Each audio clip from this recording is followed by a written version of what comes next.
Assalamualaikum warahmatullahi wabarakatuh. Shalom, Om Swastiastu, Namo Buddhaya, dan salam kebajikan bagi kita semua. Hari ini kita sedang mengadakan podcast. Nah, podcast hari ini berbeda. Kali ini kita bersama Bu Zahra Fadila, Sarjana Pendidikan dan Magister Sains. Nah, hari ini kita bakal bahas tentang yang menurut saya ini agak sensitif, tapi ini banyak ditanyakan pada masyarakat.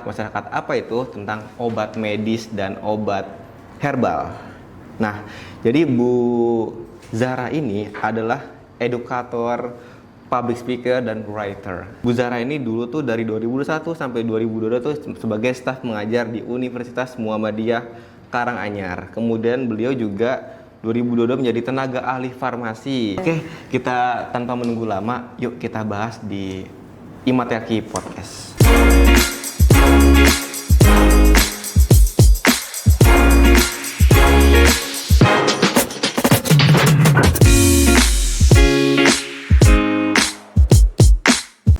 Oke. Oke, Bu Zahra, kita selalu bertanya-tanya ya Bu Zahra tentang obat medis dan obat herbal gitu kan. Nah, menurut Ibu Zahra bagaimana nih obat herbal dan obat medis? Nah, karena di masyarakat itu banyak sekali yang bilang obat medis itu banyak ribetnya gitu. Contoh seperti ini, kita pengen beli antibiotik gitu kan, pengen antibiotik, kita harus pakai resep dokter. Nah, kalau misalnya kita beli obat herbal, kita kan nggak usah pakai resep dokter, kita nggak usah pergi jauh-jauh ataupun kemana gitu kan. Jadi kita pergi ke obat Cina gitu ya, beli obat herbal sudah gitu. Nah, menurut Ibu seperti apa, Bu? Oke, pertanyaan yang menarik ya sebenarnya. Jadi bagaimana sih sebetulnya obat herbal dan obat medis ini sendiri gitu ya?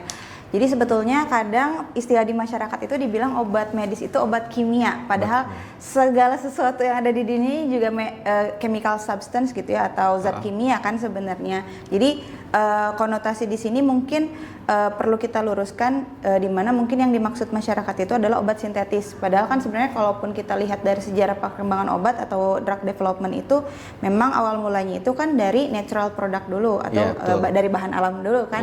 Awal mulanya dari penisilin kan, dari jamur gitu kan, jamur penisilin yang akhirnya diekstraksi kemudian dijadikan sebuah obat gitu ya, dan dikembangkan dan akhirnya diseragamkan dan dibuat secara massal seperti itu. Nah, mungkin terkait dengan obat herbal tadi gitu ya, kan kita banyak mengenal juga nih sekarang banyak sekali obat herbal yang sudah diproduksi secara massal juga gitu ya. Nah, balik lagi memang banyak sekali jenis-jenisnya gitu kan.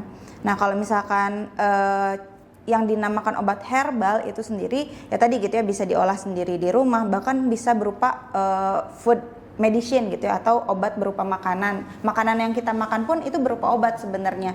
Dalam artian ketika kita membutuhkan sebuah nutrisi kan itu juga menjadi sebuah pemenuhan kebutuhan untuk diri kita yang menyehatkan diri kita juga gitu kan. Itu juga termasuk obat herbal obat gitu herbal kan. Ya, walaupun dia nggak dalam bentuk obat ya. Betul. Nah, kemudian jika kita berbicara tentang obat tradisional yang kita kenal secara industri, yang memang itu diproduksi secara pabrik seperti itu, kita mengenal beberapa istilah, diantaranya ada jamu, obat herbal terstandar, dan fitofarmaka gitu. Jadi kalau misalkan jamu itu obat herbal yang diproduksi secara GMP, good manufacture process gitu ya, atau diproduksi ya gitu ya secara pabrikan gitu ya, tapi memang sudah berdasarkan standar tertentu dan memang teruji secara empiris. Jadi ada buktinya gitu ya di masyarakat gitu. Misalkan nih kayak beras kencur gitu ya untuk menambah nafsu makan misalkan seperti itu. Tapi kemudian, memang itu memang buat penafsu makan, Bu? Iya betul. Jadi ibaratnya kalau misalkan dia masuk ke kategori jamu, atau misalkan nih kita lihat si logonya tuh ada kayak tanaman, ada daun-daunnya gitu ya. Sebenarnya susah ya kalau digambarin kayak gitu. Nanti mungkin bisa lihat di gambar sebelah sini ya. Nah, jadi ada logo jamu. Nah, kalau jamu ini dia tadi ya, yang penting dia teruji secara empiris meskipun tidak ada uji secara lab maupun klinisnya ya. Ya, secara praklinis maupun klinis gitu kan. Nah, kalau misalkan obat herbal terstandar itu sudah diuji secara praklinik. Contohnya kayak obat-obat titik-titik yang diiklanin itulah, pokoknya yang gambarnya warna kuning. Oh iya. Bukan sponsor ya, bukan sponsor. Tapi sebut aja Bu, kita kan juga nggak itu juga ya. Obat apa tuh Bu?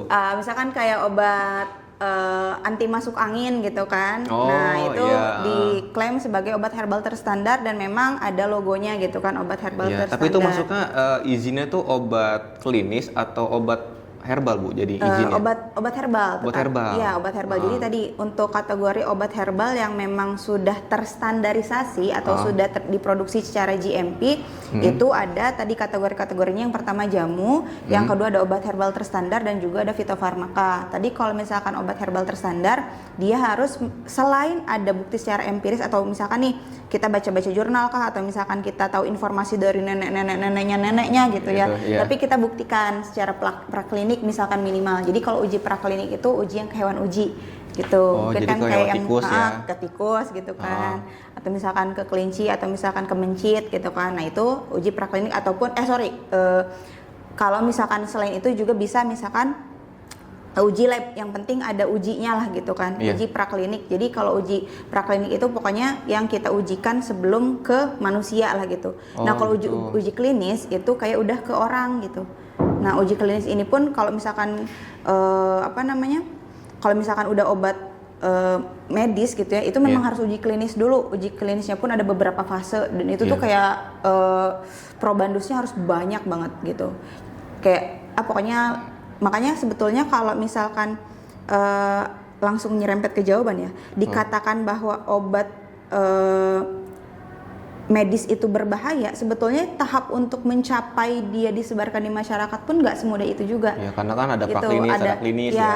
Ada praklinis, ada klinis, dan klinisnya pun memang harus sampai fase keempat gitu. Jadi panjang itu ceritanya dan modalnya pun cukup besar gitu ya. Nah, balik lagi tadi kalau misalkan obat herbal selanjutnya itu ada fitofarmaka. Kalau fitofarmaka itu dia sudah berupa isolat. Jadi zat aktifnya ini yang dibentuk sebagai obat dan dibuat sebagai sediaan tertentu kayak gitu. Oh, ya gitu ya.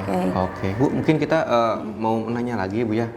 Kan obat medis itu kan sering dianggap bahan kimia, ya kan obat herbal itu kan juga ada bahan kimianya. Nah, menurut Ibu gimana Ibu? Oke, pertanyaan yang menarik lagi ya. Jadi balik lagi, sebetulnya kalau misalkan tadi obatnya itu tidak tersentuh industri, memang betul dia tidak ada zat sintetisnya.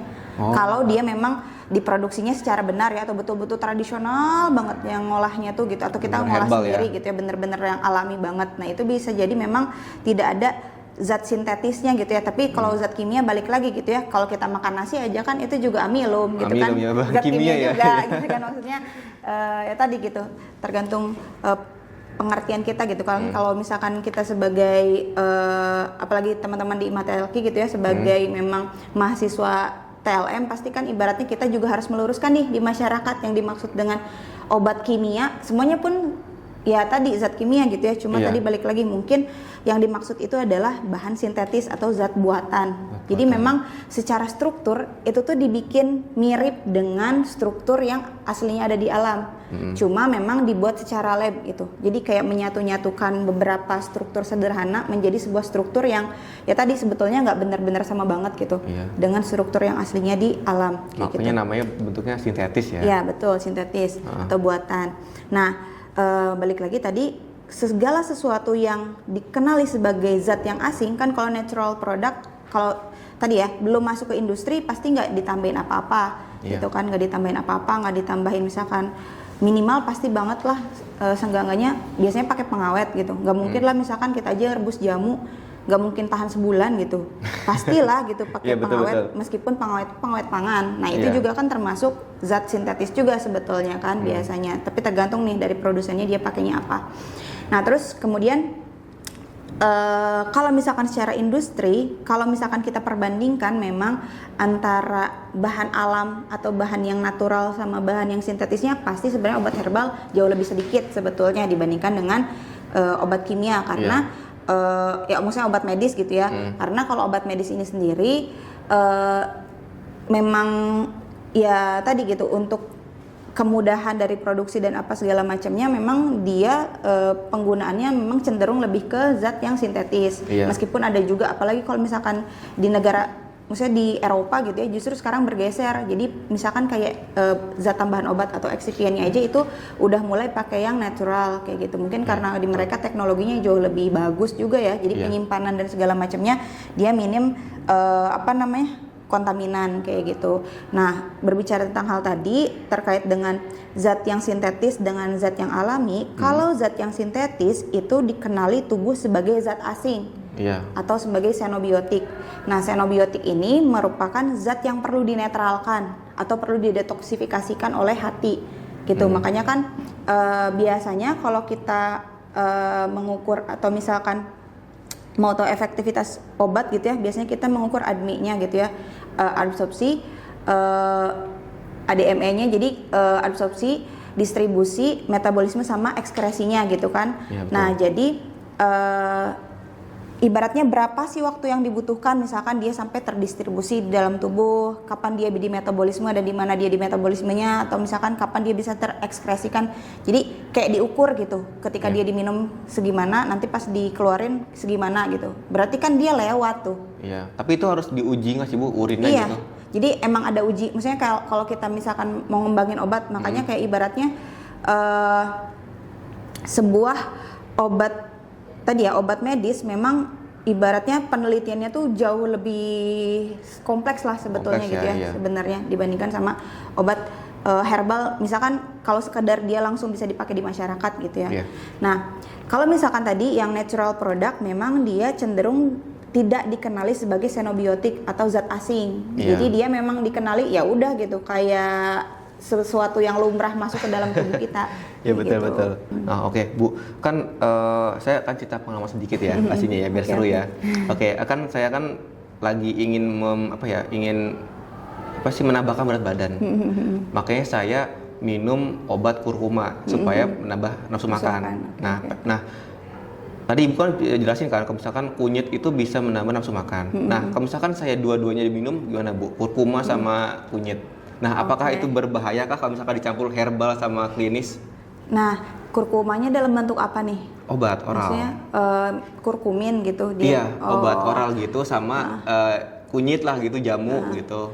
Nah, sebetulnya kalau misalkan dia tadi ya, berarti jatuhnya mungkin lebih ke fitofarmaka atau dia sudah sudah diisolasi hanya berupa kurkuminnya aja, kemudian diberi sediaan gitu ya, diberi zat pendukung agar dia menjadi sediaan tablet misalkan tadi ya.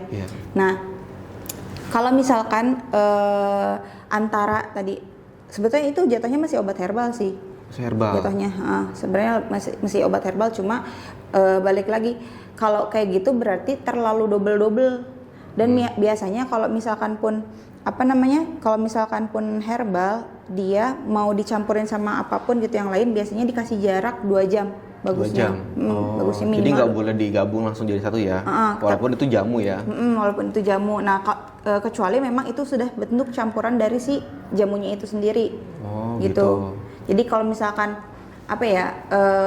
kalau misalkan dicampur yang berupa obat ya, maksudnya dicampur yang berupa obat, entah itu tadi tablet atau apa gitu. Nah, itu biasanya bagusnya dikasih jarak 2 jam, minimal mah sejam lah, sejam itu minimal. Tapi memang lebih baik satu obat aja kali ya. Iya, satu-satu. Jadi kan kalau misalkan obat herbal ini sendiri, maksudnya tadi ya, mau itu bentuk yang tradisional ataupun tadi yang sudah terstandarisasi, itu kan tetap kalau misalkan di Kemenkes itu diakuinnya sebagai ajuvan atau pendukung kan. Iya, jadi supporting lah gitu kan. Nah, maka kita di sini juga balik lagi nggak benar-benar anti obat medis, nggak benar-benar anti obat herbal, tetapi tengah-tengah lah gitu kan. Berarti mereka memang saling melengkapi ya Bu? Nah, itu saling melengkapi. Jadi kitanya yang perlu lebih bijak untuk waktu penggunaan, sebetulnya bisa bijak dalam waktu penggunaan, dan balik lagi kita harus berkonsultasi dengan orang yang paham, apakah itu ke dokter kah, ataukah misalkan ketika misalkan kita dapat obat herbal aja, itu tuh bagusnya bukan kitanya yang lihat dari YouTube sendiri terus campur-campur atau misalkan lebih absurd lagi kalau kita lihat dari Google yang nggak ada dosisnya, itu kayak itu lebih ini sih, lebih bahaya sih, karena ada kasus di mana ada ini kebetulan mertua ya, waktu pas belum pas belum kenal gitu.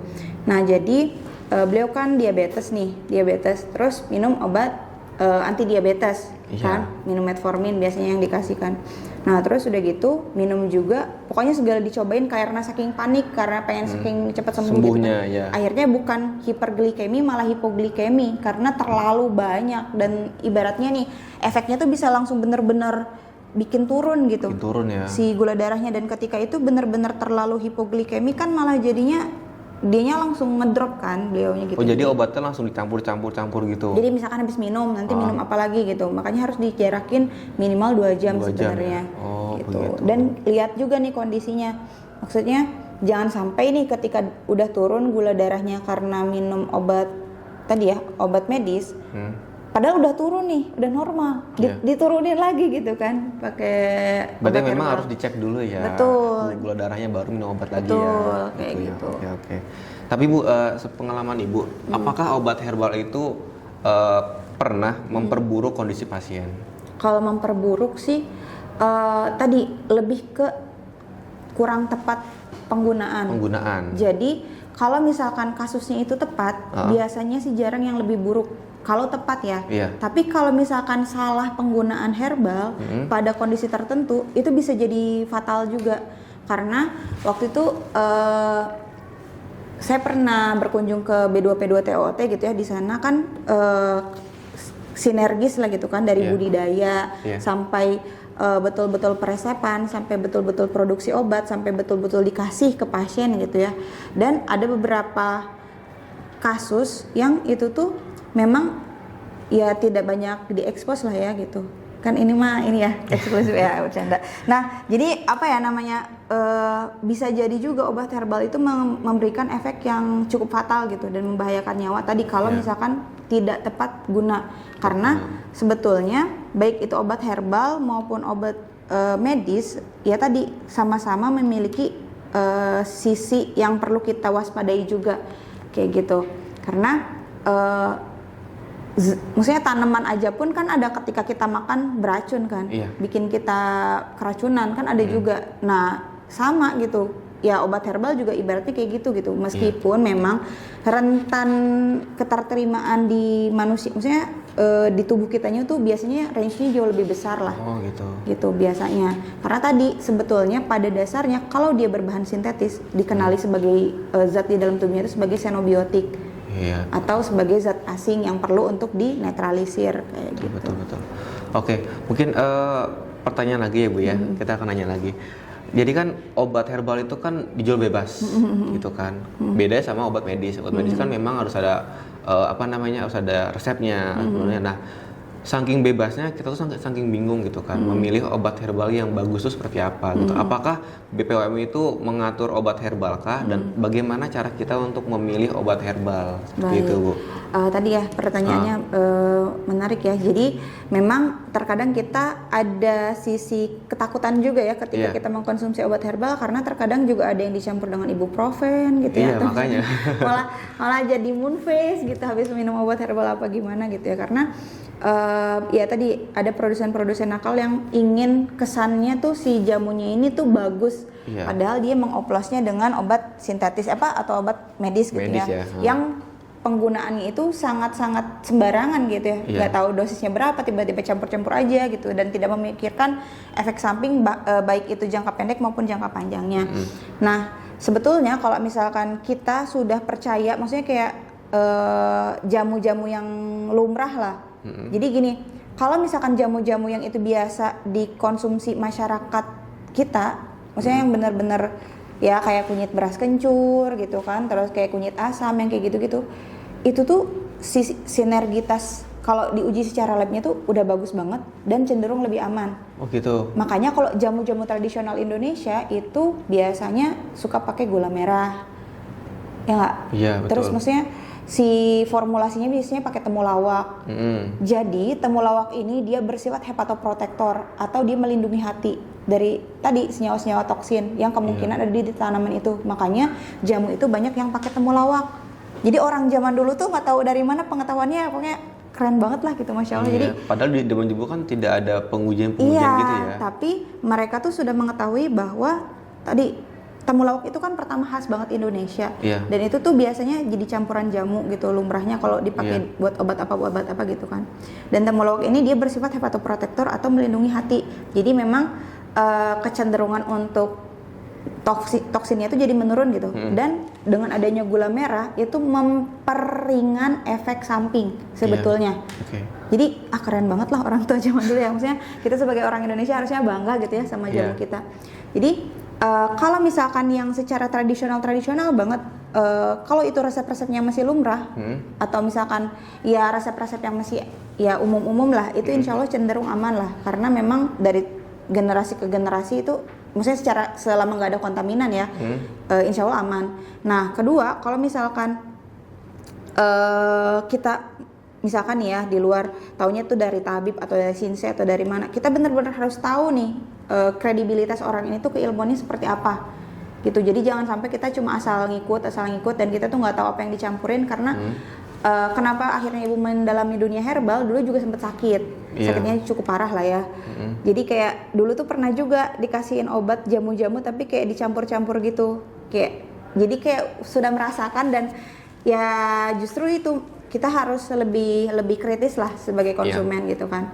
Nah kemudian sebetulnya yang paling aman kalau misalkan kita benar-benar blank banget soal perjamuan gitu ya, banyak juga jamu-jamu yang tadi sudah terproduksi secara GMP atau Good Manufacture Process, yang tadi udah ada logo-logonya kalau dari BPOM. Nah kalau yang sudah terregulasi BPOM yang kayak gitu-gitu tuh berarti udah aman ya? Udah aman insya Allah. Jadi kayak udah ada uji-ujinya lah gitu kan kalau itu. Jadi udah terstandarisasi, kemudian sudah ada ya izin edarnya dari BPOM juga gitu. Jadi kalau udah ada logo-logonya tadi, logo jamu, obat herbal terstandar ataupun fitofarmaka, itu pasti sudah terstandarisasi oleh BPOM seperti itu. Tapi tadi Ibu kan sering menyebutkan jamu, obat-obat terstandar, dan juga ada fitofarmaka. Jadi kalau misalkan tadi ya, kalau jamu itu dia terujinya secara empiris. Empiris tuh apa? Jadi empiris tuh, maaf. Empiris tuh jadi yang fakta di lapangan gitu, yang langsung kelihatan ketika itu gitu. Jadi kayak ya tadi misalkan ada orang lagi sakit perut, lagi diare, dikasihlah misalkan rebusan daun jambu biji, diminum langsung berhenti. Nah itu empiris ya? Udah kebukti lah gitu, langsung kebukti. Nah itu empiris, tapi balik lagi dia kalau ada logo jamunya dia sudah terstandarisasi secara produksi. Gitu. Itu yang disebut dengan obat herbal berstandar? Enggak, itu jamu. Itu jamu. Kayak gitu-gitunya. Kecuali yang emang diproduksi rumahan atau misalkan ya tadi gitu cuma kayak kunyit beras kencur dibikin sama ibu sendiri, ya masa iya gitu, ada aneh-anehnya gitu. Iya betul. Kayak gitu. Kalau obat herbal standar Bu? Kalau obat herbal terstandar itu harus melalui dulu uji praklinis atau uji di lab gitu. Tapi ke hewan ya Ya, bisa di hewan atau misalkan cuma sekedar kita misalkan nih uji antioksidan pakai IC50. Ya maksudnya yang penting ada uji labnya aja lah. Gitu. Itu obat herbal terstandar gitu. Nah, idealnya memang praklinik pakainya hewan uji juga sih, pakai hewan uji gitu. Tapi Bu, kalau misalkan kita udah di hewan uji aman, apakah itu bisa langsung ke manusia, Bu? Kalau secara teorinya iya, tapi sebetulnya secara logika aja ya, maksudnya ini maksudnya kita karena diskusi aja ya. Kalau menurutku gini loh, tikus tuh makan sabun aja nggak apa-apa. Kalau orang kan betul. makan sabun ya keracunan sakit gitu. Sakit perut kayak ya maksudnya makan kabel, makan apa, terus diujinya ke tikus. Sebetulnya meskipun secara genetis kan dibilangnya tuh karena sama-sama mammals ya, terus kayak dari sistem pencernaannya tuh cenderung mirip lah, meskipun ya semirip-miripnya lah gitu ya. Perut tikus kan, maksudnya kita tahu lah tikus makanannya gimana gitu ya, sebersih-bersihnya tikus lab, seputih-putihnya gitu, tetap aja gitu. Pernah waktu itu kayak saya tuh bukan iseng ya, karena kurang waktu itu di lab tempatnya, jadi ada yang iniin di rumah juga. Itu sampai kandangnya dia makan juga kan, maksudnya kalau manusia kan perutnya beda ya. Ya nggak mungkin ya. Tapi kalau dari segi teori bisa ya. Kalau dari segi teori bisa, karena memang ada konversi dosis lah gitu kan. Cuma balik lagi, sebetulnya ketika kita melihat antara manusia sama rats gitu, ya akan ada kemungkinan sebetulnya ada perbedaan fisiologis lah kalau kita lihat dari sisi biologisnya ya. Cuma ya tadi memang secara teori dan ibaratnya kesepakatan internasionalnya juga itu sudah dianggap hal yang bisa mewakili lah gitu. Ya, karena nggak fair juga kalau kita baru uji obat yang benar-benar baru tiba-tiba ke manusia. Emang siapa yang mau dikorbanin gitu kan? Iya. Jadi ketika pun uji klinis itu sebenarnya dia udah uji praklinis dulu. Oh gitu. Jadi misalkan nih obat medis dia udah uji klinis, automatically harusnya dia sudah melalui uji preklinis dulu. Ibaratnya di hewan uji udah nggak apa-apa nih, udah aman banget gitu kan, baru ke manusia dan itu pun benar-benar kayak dia tuh dijamin banget. Jadi misalkan nih harusnya ya sebetulnya, makanya kalau dalam pengembangan obat harusnya tuh misalkan nih orang yang mau diuji obat tuh ada informed consent-nya dulu. Jadi dia kayak ada surat pernyataan. Terus kayak dia tuh dijamin selama dia diuji tuh kayak hidupnya tuh udah dijamin gitu. Harusnya. Terus kalau dia kenapa-napa atau dia gimana-gimana harusnya dijamin gitu. Makanya obat yang kayak gitu lebih mahal lebih pastinya ya. Maksudnya karena uji biaya produksinya pun cukup mahal lah gitu. Nah tadi kalau misalkan fitofarmaka dia sudah beberapa isolat. Jadi kan yang banyak diklaim secara ya gitu ya masyarakat medis tuh biasanya kan bilangnya kalau obat herbal tuh kurang efektif lah ya. Kurang efektif karena kerjanya lambat. Terus juga tadi bahan aktifnya tuh kan kebanyakan. Ibaratnya dalam satu daun ini aja kan berapa ratus zat gitu. Bahkan bisa 1000 juga gitu kan. Jadi banyak banget zatnya gitu. Maksudnya nggak cuma zat aktif, ada juga misalkan zat-zat yang lainnya kan. Dan kita benar-benar nggak bisa mendeteksi, nggak bisa mengidentifikasi keseluruhannya itu. Jadi kalau misalkan obat medis itu kayak yang diuji farmakodinamiknya tuh atau farmakokinetiknya tuh kayak farmakokinetiknya tuh kayak cuma satu gitu, satu zat. Gimana cara kerjanya, gimana waktu kerjanya, dan itu kayak udah terukur gitu kemana-kemananya dan mekanismenya itu seperti apa. Nah kalau misalkan ini ratusan tiba-tiba mencar kemana-mana kan sebenarnya ya tadi gitu kan. Nah makanya ada yang namanya fitofarmaka. Kalau fitofarmaka itu dia isolat, jadi dia udah diisolasi zat yang dibutuhkan aja dan dia dijadikan sebagai bahan obat. Berarti ini diambil cuma zat yang dibutuhkan aja. Iya, zat yang dibutuhkan aja untuk mekanisme tertentu yang sudah teridentifikasi. Misalkan tadi Rizal mau nambah nafsu makan misalkan kan, secara mekanisme kerjanya misalkan kurkumin tuh bagusnya ke situ gitu ya, udah diuji segala macam. Nah diambil misalkan dari kunyitnya tuh kurkuminnya doang, kemudian dia dijadikan sebuah sediaan kayak gitu. Nah tadi yang misalkan Rizal minum kemungkinan fitofarmaka sih masuknya. Fitofarmaka ya. Oke Bu, mungkin teman-teman itu sangat-sangat berilmu banget ya, berdaging banget lah istilahnya kalau zaman sekarang ya Bu ya ilmunya. Karena kita tahu ya teman-teman, di terapi itu nggak harus kita mengenal tentang bakteri, virus, kita juga harus mengenal tentang obat gitu ya. Makanya kalau misalkan teman-teman di rumah pasti kan sering tanya ya pasti Bu ya, obatnya apa ya Dek kalau misalkan sakit pusing gitu kan. Nah mungkin Ibu bisa nggak ya ngasih satu pesan ataupun 2 pesan lah tentang obat herbal ataupun obat medis yang ingin disampaikan kepada mahasiswa Bapak Ibu yang sedang nonton ini? Oke. Sebelumnya makasih ya untuk Mas Rizal kesempatannya. Jadi yang ingin saya sampaikan itu adalah obat herbal ini sebetulnya sebuah peluang ya, di mana kita bisa lebih bergerak bebas dibandingkan obat medis. Dalam artian seperti ini, kalau untuk memberikan obat medis tentunya kita memiliki banyak keterbatasan dan ada juga beberapa obat yang memang diharuskan untuk menggunakan resep dokter. Betul. Nah maka dari itu alangkah baiknya untuk ATLM ini sendiri juga punya sedikitnya pengetahuan dasar gitu ya mengenai obat herbal ataupun bahan-bahan yang bisa digunakan masyarakat secara langsung, karena kan sebetulnya obat herbal ini tidak harus berupa obat juga gitu ya, tetapi misalkan nih kan banyak banget nih apalagi biasanya penelitian anak mahasiswa uji hemoglobin gitu kan ya, kadar Hb gitu kan. Nah berarti kan terkaitnya itu biasanya dengan kebanyakan ya defisiensi zat besi. Nah otomatis defisiensi zat besi ini bisa juga dong kita sarankan misalkan perbanyak konsumsi apa gitu kan, konsumsi bayam atau misalkan daging merah di mana dia banyak mioglobinnya kan, otomatis dia kan pasti banyak globulinnya yang akan membantu produksi Hb gitu kan.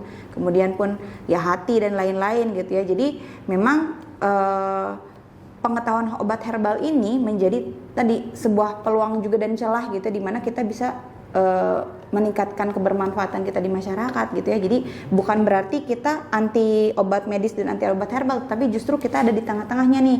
Jadi misalkan nih kalau ada orang konsul atau misalkan nanya nih, dikasih obat dari dokter, oh kita paham, kita bisa bantu untuk menjelaskan. Ketika misalkan kita disuruh menyarankan obat, ya kurang ini juga ya, kurang fair juga ketika kita misalkan kalau misalkan obat-obat yang masih kategorinya obat bebas sih kita bisa langsung menyarankan ya. Tapi kalau misalkan tiba-tiba kita tahunya aduh ini harusnya obatnya resep dokter nih atau misalkan obatnya antibiotik gitu kan. Nah kan nggak mungkin juga kita menyarankan gitu kan. Jadinya kurang ini aja lah gitu kan. Dan juga nanti kalau di apotek, kalau apoteknya yang taat ya nggak akan dikasih juga kan gitu. Jadi tadi obat herbal itu bisa menjadi sebuah solusi lah gitu untuk masyarakat ya tadi agar lebih sehat dan bisa ibaratnya berdaya secara kesehatan gitulah, bisa mandiri secara kesehatan gitu. Karena dasarnya kan Indonesia ini negara yang kaya akan keanekaragaman ya, khususnya keanekaragaman tanaman obat. Bahkan yang uniknya itu ketika Jepang menjajah Indonesia, mereka tuh melakukan sebuah studi di mana studi mereka menyatakan bahwa keanekaragaman obat di Indonesia itu sudah menggambarkan keanekaragaman obat di dunia.